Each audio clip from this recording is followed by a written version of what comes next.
All right, y'all, what's going on? It's Combo Breaker 99 back with another quick post-fight discussion video. All right, y'all, Tainara Lisboa versus Ravena Oliveira. Just wanted to get my post-fight thoughts on this fight here because I know some of y'all been asking me about the bantamweight division. Y'all want to know my thoughts as far as who's the next Ronda Rousey, who's the next Amanda Nunes. What does the division look like? Who do I got to look out for? Well, right now, my thoughts on the division hasn't changed. I still think the division is a little dry. I think it's going through its transition. And that's not a bad thing. We still have fighters at the top from the Ronda era and the Amanda Nunes era. You gotta let those fighters get weeded out. But right now, we're just waiting on who's going to get the next title shot. So it's a little dry right now. Then at the bottom, you got some newcomers coming in that have to still prove themselves. The Melissa Dixons, the Lisboas, the Josiane Nunes, who's missing in action right now. Haley Cohen, she hasn't even gotten to the cage yet, right? So fighters like that, they just signed Daria Zeleznikova, who's a fighter I think y'all need to look out for. All these fighters, they still have to come in and make their statements. Somebody has to have the it factor. But right now, I think that it factor is something we got to put to the side because it's going to be hard to find a star at 135. It's going to be hard to find the next Ronda Rousey. I think you can find the next Amanda Nunes before you can find the next Ronda Rousey, meaning the Nunes, you're going to get more of a well-rounded fighter that's scrappy, that's going to be tough, and they're going to bring different skill sets. That's what the division really needs to me as a hardcore fan. I mean, the Ronda Rousey thing, that to me was just kind of like a that was just kind of like a once in a lifetime thing right now. I mean, maybe we'll see it in another 10 or 15 years, but seeing another Ronda Rousey for WMMA, we might not see that. WMMA was just coming up at the time. It was just popping, and Ronda Rousey was, just she really knew how to promote herself. She really knew how to promote herself for what she was doing, so it was just kind of like something new to everybody. But right now, I don't think we'll see anything like that anymore. You see like Kayla Harrison, she does a lot of talk and promoting herself, but, she's not as popular, So I think we'll get like another Amanda Nunes, but right now, we won't get another Ronda Rousey because, when you look at somebody like Amanda Nunes, you're looking at somebody who's just bringing skills and that wants to fight. Is just a good fighter, So, yeah, that's my thoughts on the division. But from what we seen this past Saturday, there are a couple of fighters you can look at, like Melissa Dixon. She's bringing technique and grit.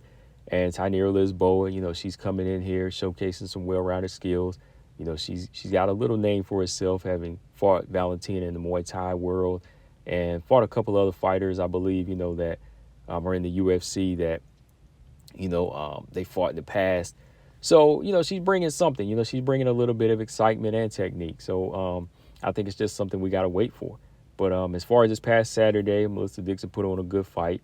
And Tainara Lisboa, she showcased some well-rounded skills this past weekend against Ravena Oliveira. Ravena Oliveira, on the other hand, she came in, showed the first fight jitters a little bit. She was kind of apprehensive, didn't really want to engage the first couple rounds. Or, it was just the fact that she just got outsmarted and outwitted on the feet and on the ground against Tainara Lisboa, who was willing to adjust. It wasn't really till the third round that she had some success.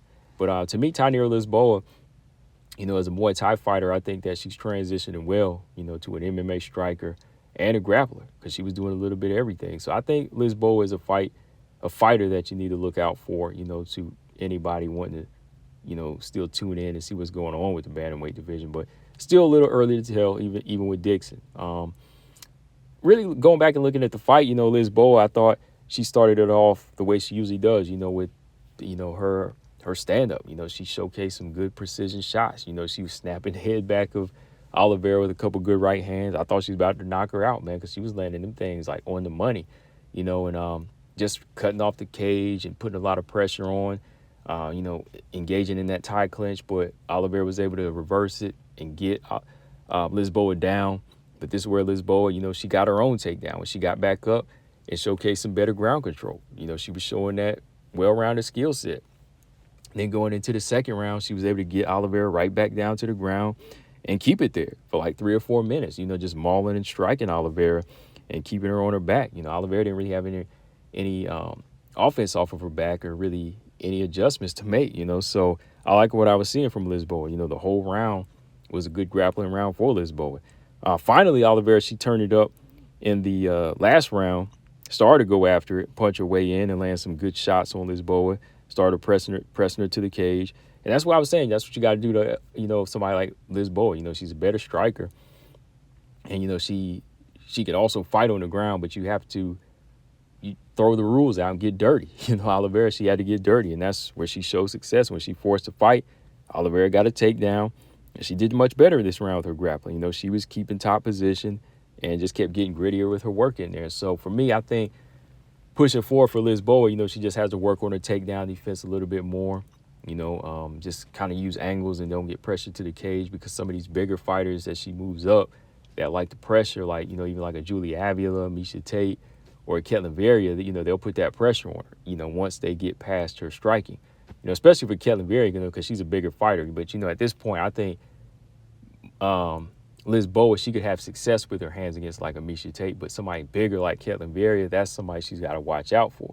Even like Alex Leva, she fights the Russian Ronda, she's going to have to be careful with that. She's going to have to be able to fight off the back foot a little bit and use her takedown defense. But yeah, I had to fight 2 rounds of 1 for Lisboa. Again, I thought, her striking and her grappling won her the fight.